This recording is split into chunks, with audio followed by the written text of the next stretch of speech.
That's basically what we're talking about. So, but that's the assembly is going to be the embodiment of the check on the government as we move on. The assembly is not the government.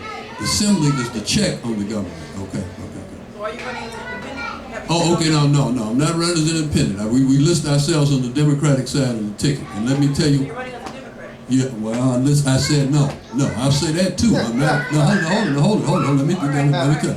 Okay, now we said that number one, that if we had to, if listing on the Democratic Party ticket requires us to sign anything, to sign an oath, or to say anything that we were going to be, we had to hold these principles. We wasn't going to do it. Okay, but if it just required us to go in there and to say we want to be listed on the Democratic ticket, and that was what it required, then we were going to do it. We're doing it for two reasons. Number one, it is an election that we intend to win. There's no question that we're not a Democrat like Barack Obama, okay? We're not a Democrat, period, and I made that statement clear. But there's two things. You cannot win the election in Jackson, Mississippi if you run it as an independent. That is not going to happen, okay? I mean, we've gotten too many test cases to see that that's the case. Secondly, I'm going to say this last, but secondly, once we win the seat, then we'll be in a position to do what we want to do, and we'll do what we want to do, which means that you should be looking for the creation of a new party in Mississippi, which will be called for by us, all right? In terms of, it'll either go back to maybe something there is a Mississippi Freedom Democratic Party which still exists. Okay, and we may very well go back to that, or we may create the Reconstruction Party, which we were calling for coming out of the Katrina situation, But it may, see, I'm not going to, look, I'm 61 years old, keep asking that question. Okay, I was born in 1947. I'm not doing this just to do it, right? Okay.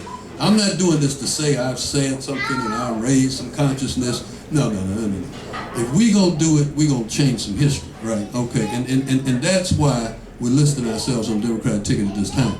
Now I will say this, and this is not giving an excuse, and plus I'm not a Democrat, and we are gonna change the whole character of our people's allegiance to that party. But I will say this about the Democratic Party in Mississippi, and you need to understand this, is that the Democratic Party in Mississippi, first of all, starts in infamy, because it starts with the Ku Klux Klan. It literally starts with the hanging and lynching of our people. Fannie Lou Hamer attacked the Democratic Party, she was trying to merge into it and change it, okay? That was what she was trying to do at the 68 convention. 64, was it 64? Okay. Okay, Atlantic City. Okay, at the Atlantic City. They failed in 64. In 68, they finally got seated.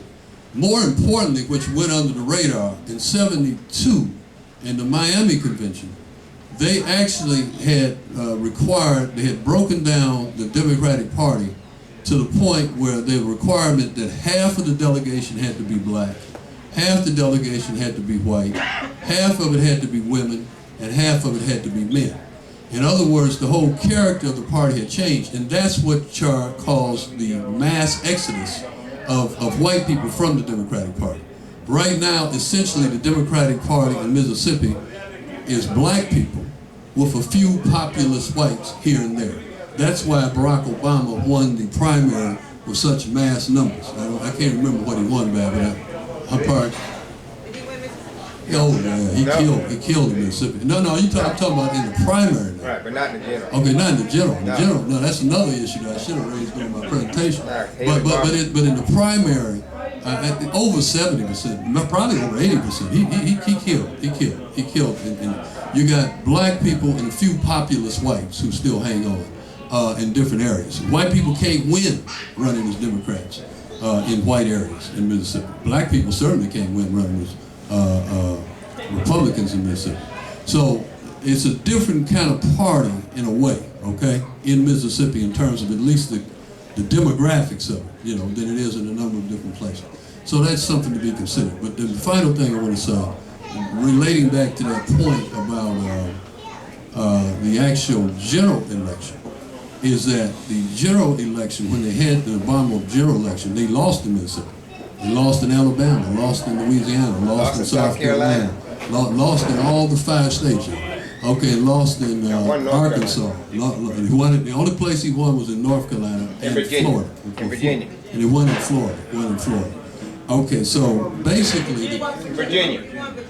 I thought we heard Virginia, North Carolina, and essentially the demographics of those areas have changed, at least in terms of educational level and different things, and what people do, what they work, and they lack, and they've swayed a little further away from the old plantation system.